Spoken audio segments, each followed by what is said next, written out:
Growing up, I always thought The Brave Little Toaster was a sweet movie. It features some household appliances on a journey to find their master. But this movie has much more depth to it, especially if you know how it was made and who made it. My name's Josh Taylor, this is Modern Mouse, and today I want to talk about The Brave Little Toaster, the story behind how it was made, its Disney connection, and how it changed animation forever. You might think that The Brave Little Toaster is a Disney movie, in the same way that we think of a Goofy movie. Made under the Disney umbrella, but not by the official Disney animation team. And that's sort of true. In the late 1970s, a brand new crop of animators coming from the California Institute of the Arts joined the Walt Disney animation team. Almost all at once, the group of Jerry Reese, Andrew Stanton, Brad Bird, Pete Docter, Tim Burton, Henry Selick, Glenn Keane, John Musker, Joe Ranft, and John Lasseter all joined Disney. We admire these people today, but back then they were just 20-something-year-old kids trying to prove themselves to the elder animation team and the suits at the Walt Disney Company. As an idea, John Lasseter and Glenn Keane were hoping to integrate three-dimensional computer-generated backgrounds. Lasseter spent time and money on creating a short film demonstrating the look and process with Where the Wild Things Are. At the same time, Disney had purchased the rights to The Brave Little Toaster story, a novella by Thomas Disch.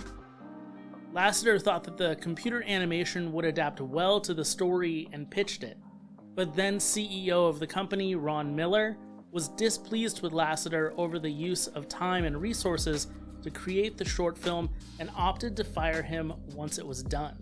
Other young animators from that graduating class would end up leaving Disney as well for one reason or another.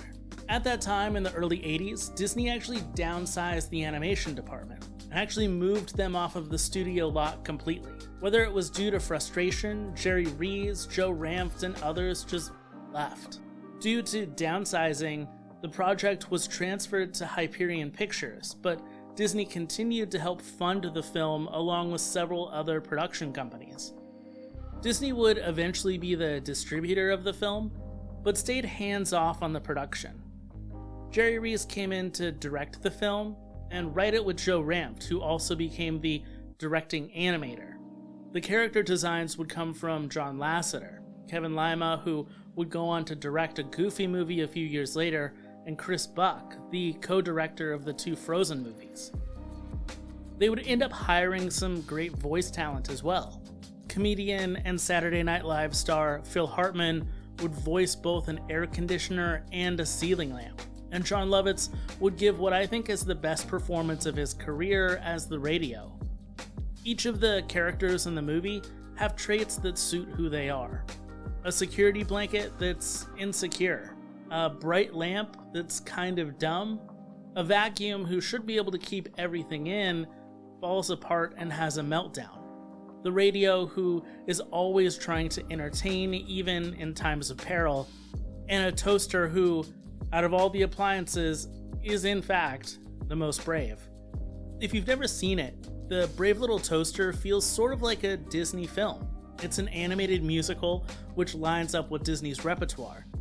The story follows a toaster and his friends who get lost and need to find their way back to their owner, a child named Rob. The story is about self-worth, what you mean to people, the fear of abandonment, and the bond we can have when we work together and find purpose. If those themes sound familiar, it's probably because they are.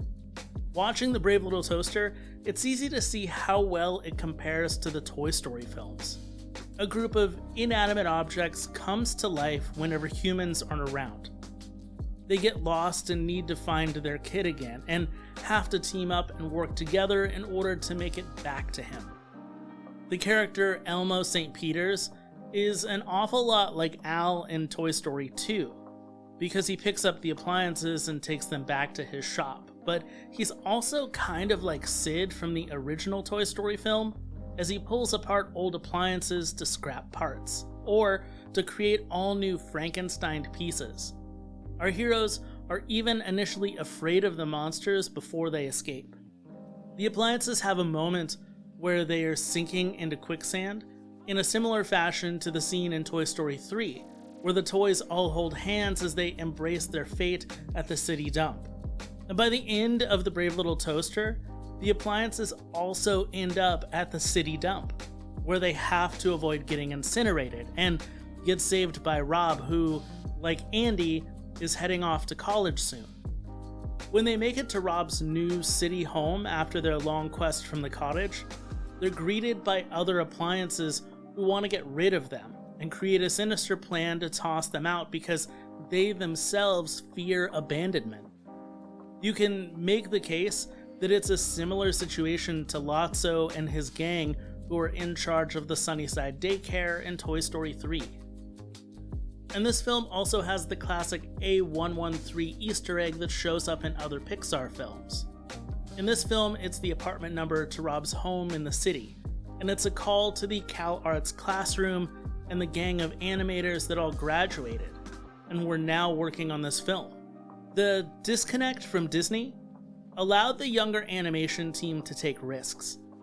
They added a lot more adult jokes, animated darker sequences that would never be allowed at that time at Disney, like a scene where the toaster is afraid of being destroyed by a clown who throws forks or hangs above a bathtub. The scenes with the monster appliances or the dump would just not fly at Disney Animation at that time. The Brave Little Toaster not only influenced Toy Story, but the way that animated movies were written, especially at Pixar. The crew that worked on The Brave Little Toaster was able to create a comedy film that had adult references and silly humor, but also wrote a movie about characters that were sincere and honest.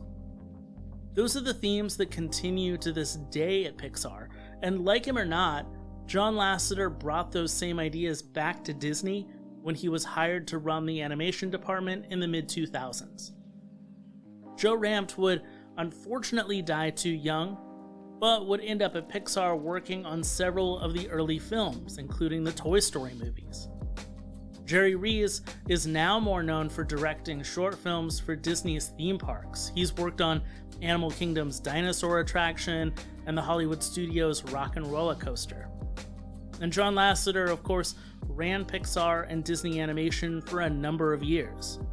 The Brave Little Toaster is a movie worth revisiting or visiting for the first time if you've never seen it. It's a really sweet film with characters that have clearly influenced the animated characters that we get now. These characters have really serious depth. Sometimes they're unlikable or sometimes they fight with each other, but you could also make the claim that The Brave Little Toaster is really a movie about the people who made it.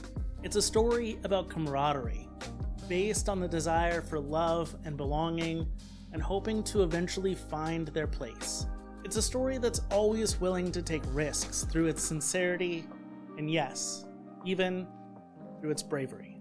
If you're looking for more videos similar to this, and especially with me talking about the younger animation team that came from Cal Arts, I would recommend checking out this video right here about the dark age of Disney animation that really takes place during that time period, or you can check out my Pixar Eras Explained video where I go in depth on how Pixar got started.